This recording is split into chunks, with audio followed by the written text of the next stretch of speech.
Welcome. Let's talk about politics and governance. Sometimes cities use citizen voices to build their brands.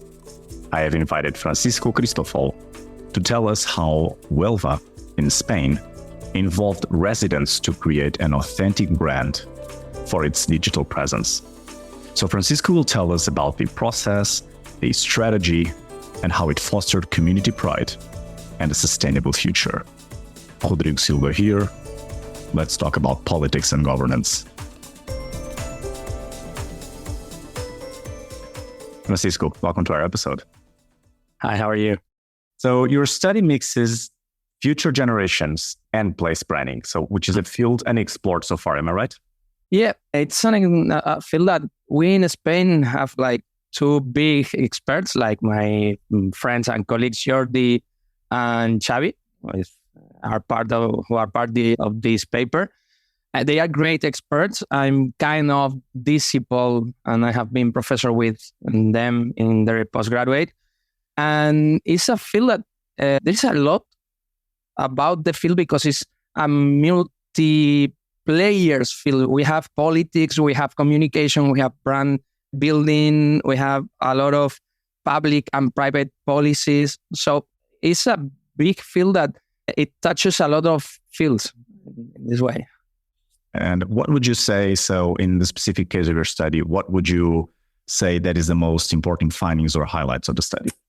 First of all, I told about Jordi de San Eugenio and Xavi Ginesta, and as I told you, they are great experts in place branding. As well, our fourth member of the team, Javier, is a communications professional, and he was the guy who led us to study in depth a case like Huelva. So we had worked in this case thanks to Javier. In this way, the study revealed like three key findings. First of all, the importance of youth participation, as you told before. One of the most significant findings was the crucial role that younger generations, specifically in our paper, millennials and generation, the role that they play in the creation of a place brand narrative. Their active participation bring fresh perspectives and innovative ideas that are essential for developing a brand that resonates with current and future trends. So that's the first key finding. The second one is the political cooperation. In these times that we are always talking about polarization and this kind of violent environment in politics, this study highlights the importance of cooperation between different political groups to ensure the continuity and effectiveness of the brand beyond a single political term. In this case, in Huelva's case, the transition of political power did not hinder the progress of the brand because both mayors from Social Democrats and Popular Party, they both recognize its value and work together to maintain this momentum. And the third key finding, I think, is that it's an unique and original identity. I mean, Huelva was identified as a unique and original city, combining its rich historical heritage with a modern approach focused on co-creation and citizen participation. This duality helps to create a distinctive brand that differentiates Huelva from other cities on the environment here in Andalusia or in the rest of Spain to both residents and outsiders, visitors and tourists. I assume, following up on that, that by involving citizens, especially younger generations who are digitally more active, the brand is more likely to have a strong online presence and stay relevant in the long run. So there are apparently lessons here to policymakers and politicians with the results of this study. Well, the finding of this study can have significant impact for 4 areas. I think is the main finding.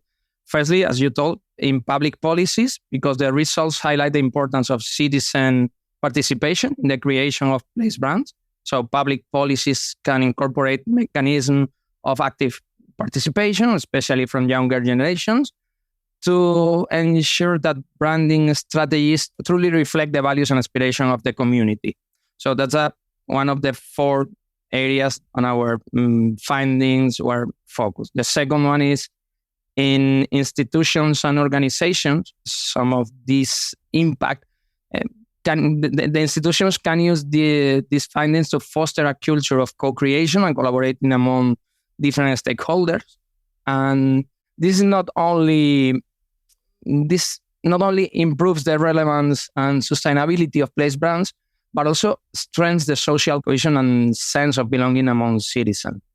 The third one is focusing local companies that can benefit from a strong and well-developed place brand that attracts talent, investment, and of course, tourism. The local companies can align their marketing strategies and corporate social responsibility with the city's brand narrative, making or finding collaboration opportunities with the government and local community.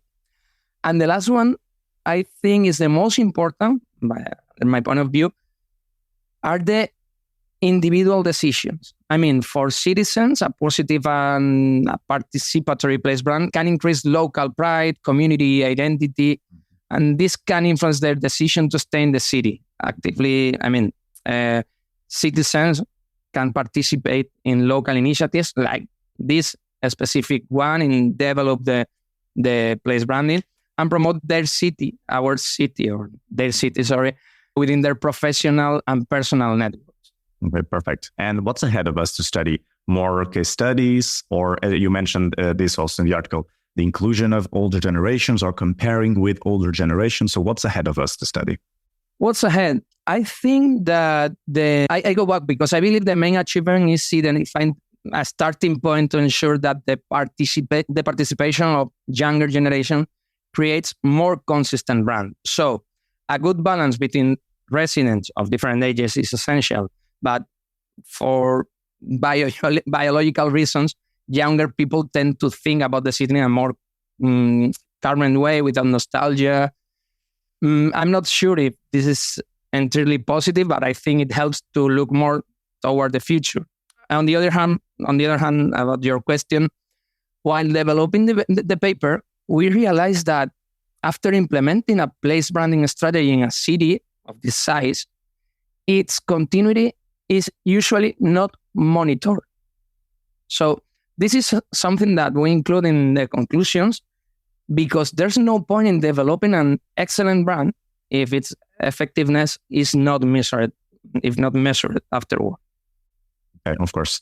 I'm interested to know personally, using my privilege as moderator now, so because you mentioned that initiatives like this create some community spirit among citizens. And I would like to ask, in your opinion, what mechanisms can be put in place to permanently ensure that these younger generations have a consistent voice in decision-making? And also, if you could share with us your own personal reflections about the findings. So what struck you the most? What struck me the most is about the findings was the depth of commitment and passion of the younger generation, especially millennials and Generation Z, toward their city. I mean, their desire to actively participate in the brand creation process and also their ability to bring fresh and relevant ideas that was truly inspiring, not for us in our paper, but for Luga, the company that develops all the place brand.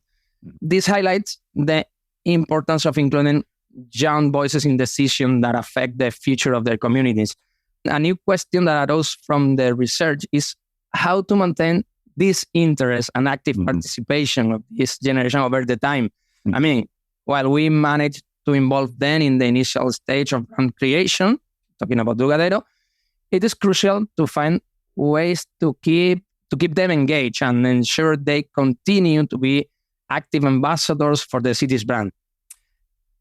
As a final reflection, it's about the research is the potential of co-creation. We talk a lot about co-creation and intergenerational collaboration in place branding. I mean, the combination of experience and knowledge of older generation with the innovation and digital perspective of younger generation can result in a much more robust and sustainable branding strategy that's a perfect case. The Huelva is the perfect case because this collaborative approach not only enhances the city's brand, but also strengthens the social fabric by fostering a sense of creative community and belonging among its inhabitants. I mean, this process link old generations and new generations like millennials and Gen Z. The reflections are very on point and asking the questions that were raised. So if you could close this episode, Francisco, saying in no more than 2 sentences, a punchline for this episode, what would it be? Well, first sentence, the active participation of younger generation is crucial for creating a robust and sustainable place brand, not only for Huelva, for every single place brand. And the second sentence is their involvement, new generation, combined with the cooperation of different political groups, can ensure the brand's continuity and effectiveness, fostering a strong sense of community and belonging. Thank you, Francisco. You're welcome. This podcast is powered by Cogitatio Press. You can listen to this episode on the Let's Talk About Politics and Governance website, on Cogitatio Press YouTube channel, and whatever you get your podcast.